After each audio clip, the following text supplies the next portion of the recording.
Hello everyone, welcome to our channel.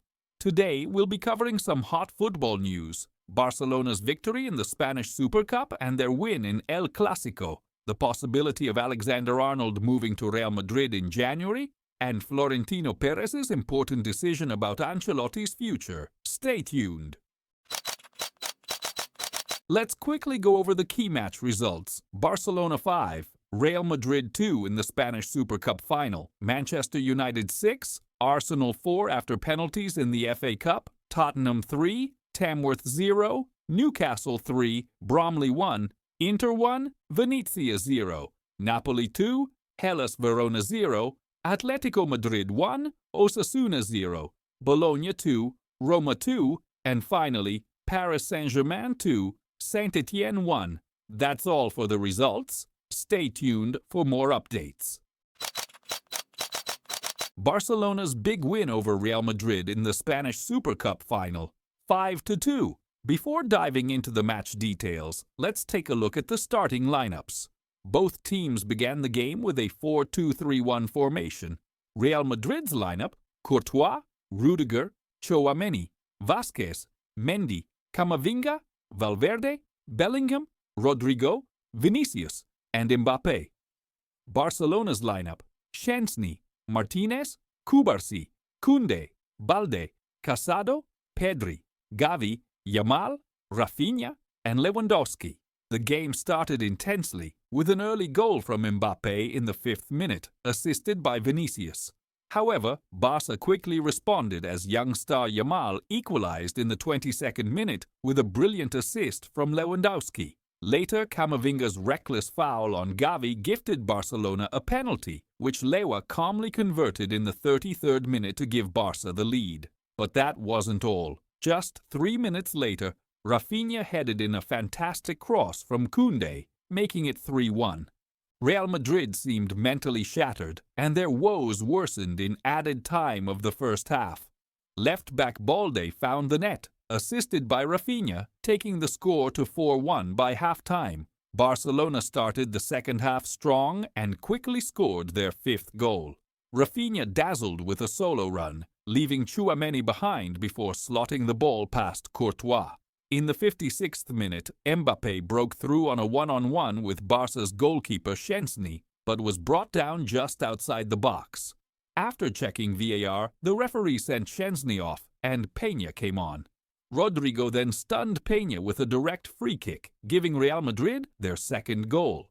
Despite this, Barcelona maintained control and expertly managed the game to secure their 15th Spanish Supercup title. At the end of the match, Rafinha, with his exceptional performance, was deservedly named the man of the match.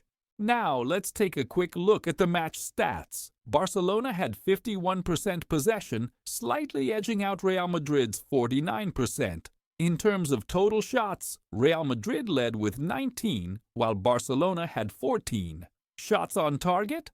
Barcelona had 8 compared to Real's 6. And when it came to big chances, Barca created 2 more than Real. As for the rest of the stats, you can check them out in the graphic on your screen.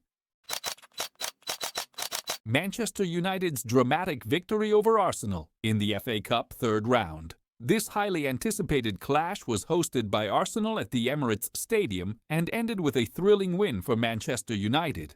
Let's start with the lineups. Arsenal's lineup: Raya, Gabriel, Saliba, Timber, Luis Skelly, Jorginho, Merino, Odegaard, and in the attack, Martinelli, Havertz, and Jesus.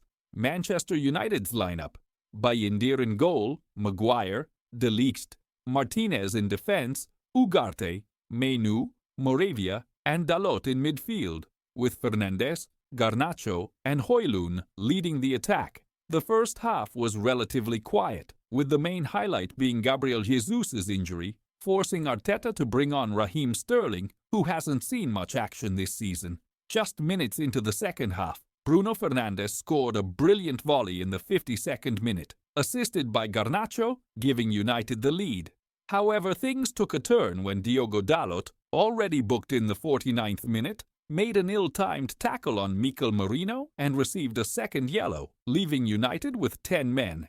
Arsenal capitalized quickly, leveling the match in the 63rd minute through Gabriel's stunning strike, which deflected slightly off De Ligt. The momentum shifted further when the referee awarded a penalty to Arsenal in the 70th minute for Maguire's challenge on Havertz. But Altay Bayindir pulled off a spectacular save, denying Martin Odegaard his first ever penalty miss in professional football. Despite Arsenal's relentless pressure, they couldn't break through United's defense, even during the 15 minutes of extra time. The match went to penalties where Bayindir shone, saving Havertz's attempt and completing a stellar performance. In the end, it was Joshua Zirkzee who scored the decisive penalty, sending Amorim's side into the next round. As for the stats, Bayindir was named man of the match for his incredible performance, particularly his 2 penalty saves. Now let's take a closer look at the match statistics. Arsenal dominated possession with 70% compared to United's 30%. Arsenal had an XG of 3.22, far surpassing United's 0.27. The Gunners took 26 shots, with 7 on target, while United managed just 7 shots, 4 of which were on target. Arsenal also created twice as many big chances as United. For the rest of the stats, check out the graphic on your screen. AC Milan is making a strong effort to sign Kyle Walker, the right-back from Manchester City. The Italian club is keen to strengthen their defense, and negotiations for Walker are ongoing. According to reliable sources, these talks will continue next week. At the same time, Saudi Arabian clubs have also shown interest in signing the experienced defender. Walker, who has been a key player in Manchester City's defense, is now looking for a new challenge, and it remains to be seen if Milan will be able to convince him to join their ranks.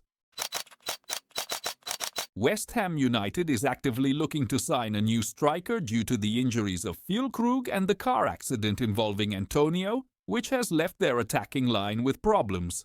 Füllkrug, one of the main attacking options for the team, will be unavailable due to injury, and Antonio, after a car accident, is also out of action. Given these circumstances, the English club is exploring various options to strengthen their forward line in the January transfer window, and it seems they are targeting a striker who can compensate for the loss of these 2 injured players. Arsenal is currently facing new challenges.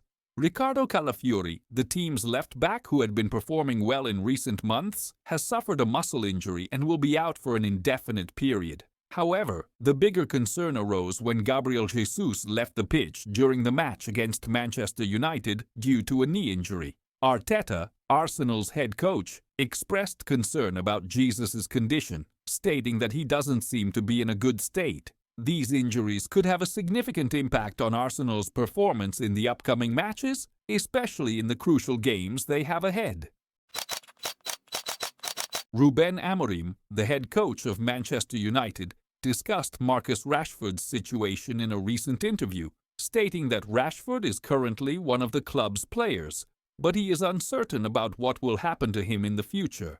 Amorim added that Rashford loves the club and is loyal to it, but the coach will have to make decisions regarding the player's future. These remarks reflect uncertainty about Rashford's situation, and it could affect the club's negotiations regarding his future.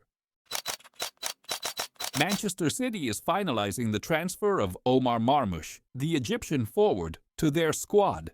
The transfer will be completed soon, and Marmoush will continue his season in the Premier League. This move could provide a significant boost to City's attack, as Marmoush, with his speed and technique, could be a valuable addition to their squad. It seems that City is looking to bolster their team for the second half of the season by bringing this player in. According to the Spanish newspaper Relevo, if Carlo Ancelotti is dismissed, Santiago Solari will temporarily take over as the head coach of Real Madrid. This report suggests that the club is preparing for potential changes in the coaching staff. Solari, who has previously managed Real Madrid, may step in as an interim manager, but it remains to be seen whether this situation will come to pass. The transfer of Donyell Malen from Borussia Dortmund to Aston Villa has been confirmed. Malen, who joined Villa for €23 million plus an additional €3 million in performance-based add-ons, has left Germany to join Unai Emery's team in England. Villa is also interested in signing Oscar Mingueza, the defender from Celta Vigo, although no official offer has been made yet. These transfers will help Villa strengthen their squad for upcoming challenges. I hope you enjoyed the news. If you liked the video, don't forget to hit the like button. And for more updates and future videos, make sure to subscribe to Daily Goal channel. Thanks for watching and see you in the next one. Goodbye.